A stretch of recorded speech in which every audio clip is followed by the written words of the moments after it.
Grade 12, this is worksheet number 7, worksheet number 4, question number 7.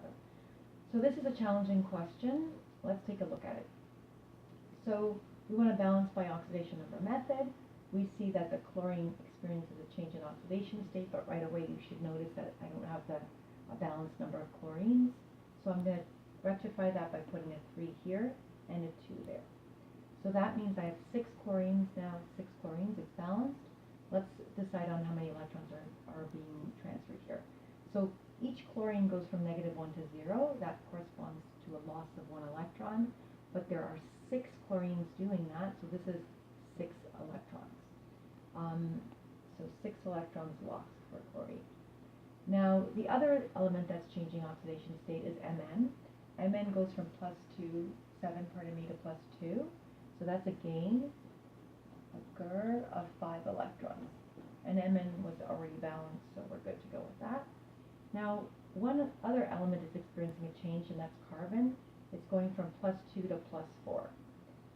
So we want to make sure that the atoms are balanced. I have 2 carbon there, so I need a 2 there. Each carbon is losing 2 electrons, but there are 2 carbons doing that, so that's 4 electrons that are lost here by carbon, by all the carbon that are there. Remember that it's very important that the electron number that goes here is for the total for that element, gained or lost by that element.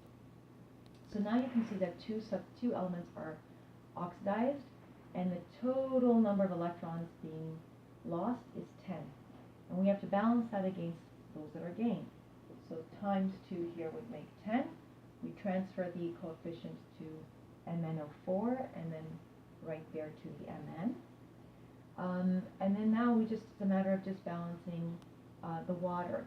So later on in the next booklet, I think it's, or next worksheet, worksheet 5, you'll learn to add in the water.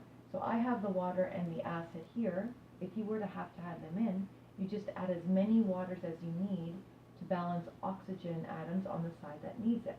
And then because you've now introduced hydrogen or more hydrogen, then you would balance that by adding H plus if it was acidic condition. Okay? But the water and H plus are already written for us. I just have to figure out how many I need. And if I hadn't written it in, you just add the number you need. It's really the same thing to the side that needs it. So let's take a look here at oxygens. I guess we can do that first.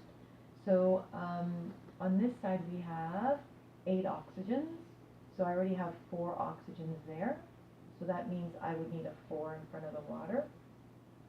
That's a 4. And then for hydrogen, that would give me 8 hydrogens. Be careful though, because I have 2 here. So that means I need a 6 there. So 6, 7, 8 balances that 8. And remember that reaction should be balanced for charge as well. Let's give that a quick check. So this side is +6. -2 would mean that it's +4. And this is neutral, that's neutral. 2 times +2 is +4. So that worked out nicely.